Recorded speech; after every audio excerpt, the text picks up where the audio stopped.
नमस्ते, प्रणाम। कैसन बनी जा आप सब और आप सबके भाई, हम आप सबके राइटर अखिलेश और हमरा लगा था कि बहुत दिन बाद हम लाइव आइल बनी। कहे से कि आप सबके पता भी बाकी बहुत ज्यादा प्रॉब्लम लाइफ में चल रहा बा, गाना के सब और चैनल के लेके आदमी उस चीज में परेशान बने। लेकिन ये चीज से हमरा बड़ी तकलीफ भइल कि जौना भोजपुरी खातिर हमनी के दिन रात काम करत नहीं, भोजपुरी में काम करत नहीं जा, भोजपुरी खातिर कि चला भाई दिन रात इंटरटेन होके लोग खुश रहस, हमनियों के खुश रही जा।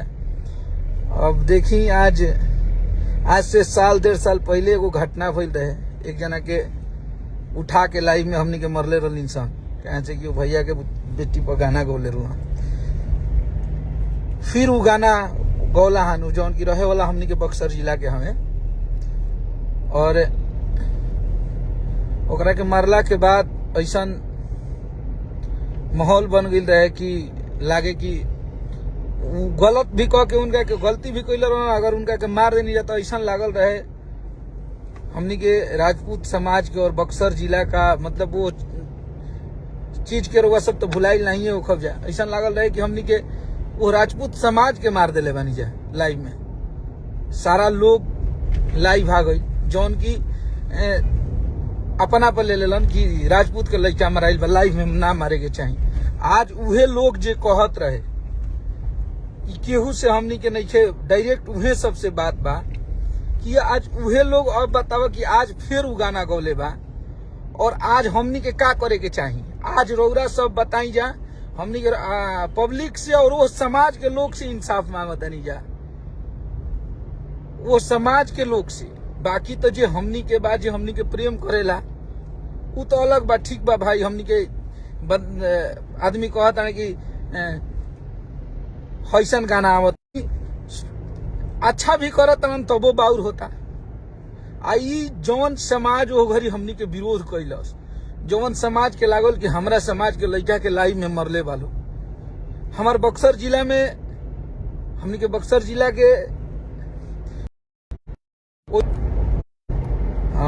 थोड़ा सा नेटवर्क के इशू रहा था, उनका के हमनी के पिछला साल, आज से साल डेढ़ साल पहले लाइव में तुचा तबड़ा केहू मार दिले रहे, हमरे संग के रहे वाला लोग, हम ही उनका के था के ले आई। वो पे पूरा राजपूत समाज खिसिया गई रहे कि राजपूत मराइल बा, राजपूत के लड़का मराइल बा। आज वही जाति के लोग से हम इंसाफ मांगते नहीं कि आप लोग का कहते नहीं जाए ई बताई। जब तो केहू मरले नहीं खे, ना कुछ बोल रहा, ना केहू गाली दिल हो, ना ऐसा हमनी के कोनो काम कोई नहीं है जा, ना ऐसा कोनो गाना आयल हो कि उनका बहुत तकलीफ लागल हो। और रहल गाना बजाना के बाद, तो गाना बजाना के बाद गाना बजाना तक रह दियाला। पर्सनली केहू के लड़की के फोटो लगा के, केनो बाप के फोटो लगा के ओकरा के कितना गंदा तरीका से प्रतीक कइल गइल बा। तो दिन रात एगो खेसारी लाल यादव सबके दुश्मन बने, एगो उनके के इंडस्ट्री से कबार के फेंक देवे के बा।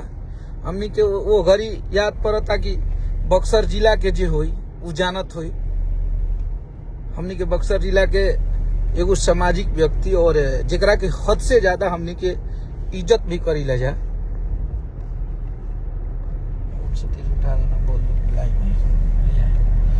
तो हमनी के जेकरा के इज्जत करी ला जा, आदरणीय कृष्णानंद सिंह उस छोटे चाचा, छोटे सिंह जी, उनका कि हमनी के भोजपुरी के बहुत ऐसा लोग पैरवियो करे आई रहलन कि ई केस के मैनेज ना होके कि चाहिए, राजपूत के सम्मान घटल बा। भोजपुरी के बड़का सुपरस्टार रहनी वहां के एगो खेसारी लाल यादव ऐसा आदमी हमनी के हद से ज्यादा केहू के सम्मान कैले बनी जा, हद से ज्यादा इज्जत कैले बनी जा। सब कोई के इहे सोचले बनी जा कि हमनी के मिला के चली जाए। अब इहे आज सिचुएशन ऐसा आ गइल बा कि भोजपुरी के जातिगत भाग में बांट दिहल गइल बा। आज रउआ सब एगो गलत, आज रउआ सब के जाति के लोग एगो गलत जाति के एगो गलत लड़का के अपना जाति खातिर रउआ सब सपोर्ट करके अपना मन बढ़ा देनी जा कि देखी जाऊ दिन प्रतिदिन दिन भर उल्टा पुल्टा गाना गावता। लेकिन ये आप सबके जाति के लोग के एक गो के भी इंसानियत मर गई बा कि एक लोग भी नहीं खन बोले। जे जाति के लोग बा जात पात करके पूरा भोजपुरी के बांट दिलस काहे। और बाकी लोग चूड़ी पहन के आयल बने, बाकी लोग कुछ ना हमें हम मार दिले रहनी लाइव में। उनका के तो नाटक भइल रहे कि राजपूत के लड़का मारा गइल बा, राजपूत के स्वाभिमान मर गइल। राजपूत के यह धर्म है। क्षत्रिय का इतिहास उठा के देख लीजिएगा कि क्षत्रिय का यही धर्म है कि किसी का रक्षा करना, किसी का सम्मान करना, किसी का इज्जत करना। क्षत्रिय जाति का धर्म ये है, ना कि किसी की बेटी बहन पे गाना गाना, किसी बेटी बहन को गाली देना है। तो और आप लोग भी जो हैं कितना दिन ऐसे ऐसे हम लोग सहते रहेंगे और बर्दाश्त करेंगे। अब जब समय जब जातीय पाति के बात करता रहो लोग तो ठीक बा कर लो।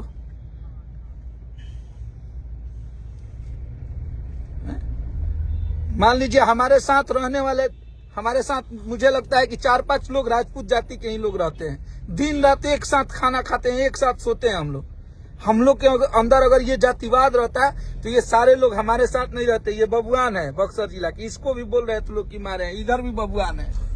हम लोग हमने के जातीय पाति के अगर ये रही विवेक सिंह राजपूते हमारे अंदर अगर ये जात पात और भेदभाव रहता तो हमारे साथ और भी लोग रहते। लेकिन बताइए कि केहू के बेटी के ऊपर अभी तो साल भर में ऐसा कोनो 1.5 साल में गाना ना आयल हो, जमुना वजह से वो आज गाना फिर से गौलन। वो घड़ी वही जाति के लोग कुछ न्यूज वाला भइल बने, कुछ बड़का सुपरस्टार अपने आप के माने लागल बने हैं। आज ये चीज के रउआ सबसे ये हम प्रार्थना करत हनी कि अगर ये चीज के आप लोग जवाब देहब जा, आप लोग अगर समझब जाए झगड़ा के, ये केस के, ये मैटर के कि केहू के लड़की के ऊपर, केहू के बेटी के ऊपर पर्सनली एक सुपरस्टार भोजपुरी का, जो भोजपुरी का नाम हमारे भोजपुरी में इतना ऊपर बढ़ा रहा है, उसको सारे लोग मिल के दावे हुए हैं। कहीं कौन CMS वाला बने तो वो मार के स्ट्राइक सब तरह बंद कर दिले बने, वो रउए सबके जाति के हमें। कहीं कुछ लोग बने तो चारों तरफ से राजनीति करके घेर दिले बने कि खेसारी लाल यादव घेरा गए।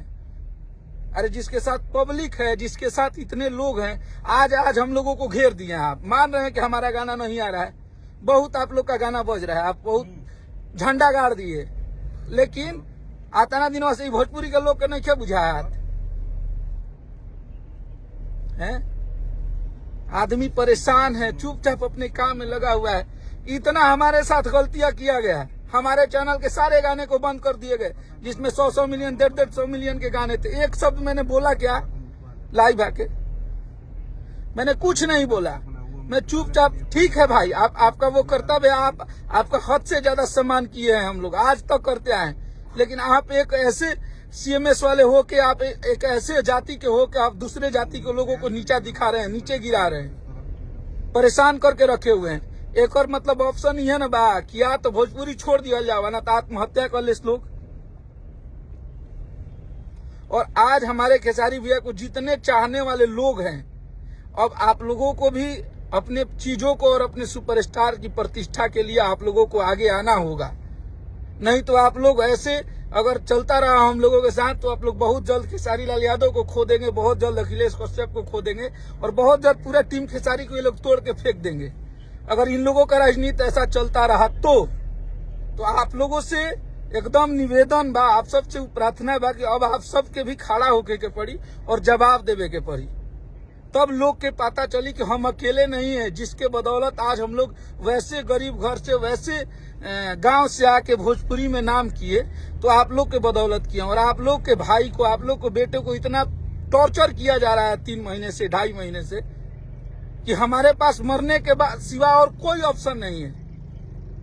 हमारे पास रास्ता ही नहीं है कोई कि हम कुछ कर सके। हर जगह से घेरा जा रहा है, हर जगह से किया जा रहा है। एक पहले इतना गाना ना आवत रहा है जितना घेर के हमनी के मेहनती लोग हो गए बाड़े। तो इसमें पूरा मिली भगत है। और आप लोग, अब आप लोगों को ये सब चीजें चाहिए कि आप लोग अब अपने सुपरस्टार के लिए, अपने खेसारी के लिए आगे आइए और ऐसे लोगों को अब जवाब देना ही होगा। और मैं आप सबसे एक बार फेसबुक पे ये बात लिखा भी था कि अगर जरूरत पड़ेगी तो मैं आप लोगों से सहयोग मांगूंगा, और वो बहुत जल्द समय आ जाएगा ऐसा जो आप लोगों से हम लोग सहयोग मांगेंगे और आप लोगों की जरूरत होगी हम लोगों को।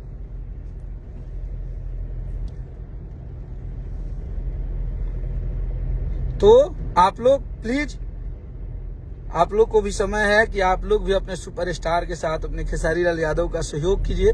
और जो ऐसे कर रहे हैं और जिस जाति के लोग उस टाइम उतावले हुए थे, राजपूत जाति के लोग जितने भी हमारे अपने थे, जितने भी हमारे नहीं जान पहचान के थे, सारे लोगों ने मिलके हमें गलत बना दिया कि मैंने गलती किया है, मैंने सिर्फ उसे मार दिया। तो आज तो आप लोगों को बोलना पड़ेगा ना।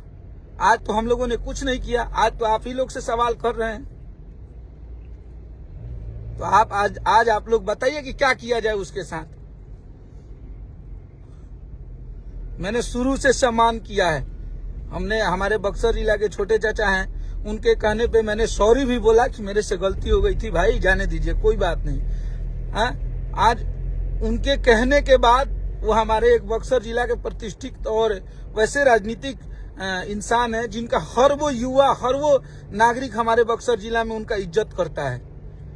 जब वो बीच में बुलाए कि आज के बाद ऐसा काम ये नहीं करेगा, तो हमें भरोसा हो गया कि ठीक है ये नहीं करेगा। लेकिन आज उनकी बातों को अवहेलना किया गया। क्या उनका कोई सम्मान नहीं है हमारे नजरों में? तुम्हारे नजरों में तो है ही नहीं कुछ। उसके बाद से वो बताए कि कभी अखिलेश कश्यप ने फोन किया है या ऐसा कुछ किया जिससे ऐसा लगा किसी को कि उनकी छवि खराब हुई हो। लेकिन आज वो बोले कि आज के बाद ऐसा काम नहीं करेगा, लेकिन आज भी वो वही चीजें कर रहा है जो उस टाइम किया था। तो आप लोग प्लीज सपोर्ट कीजिए और बहुत जल्द फिर हम लाइव में मिलेंगे। और अब आप लोगों को खड़ा होना होगा और आप लोगों को लड़ना होगा अपने हक के लिए, अपने बेटे के लिए, अपने भाई के लिए। नहीं तो ये सारे लोग वैसे राजनीति कर रहे हैं। मेहनत तो करे के नहीं खे, मेहनत तो ना होई, गाना ना बाजी, रोकिए के बजवा लेता रहो, और तो ताकत नहीं खे, घेर के बाजी वो लोग बजवा ले बोलो। खुला तो रहनी है तो मैं जाना के पसीना छोड़ा के बिगले रहनी है। ठीक है, आप लोग मोहब्बत कीजिए और समय ऐसा ही नहीं रहेगा, जल्दी लौटेंगे।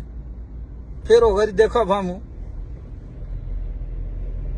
खेसारी लाल यादव से ज्यादा के कर गाना बजता हो अभी हो, हाथाना घेरला के बाजूद हो। मैं तो दिमाग लगा के थकिए गई लो, अपने ले कहला ले होला कि हई कह देनी, हई कह देनी, ई ना होला, पब्लिक बतावेला। आप लोग मोहब्बत कीजिए और आप लोग आशीर्वाद प्यार दीजिए।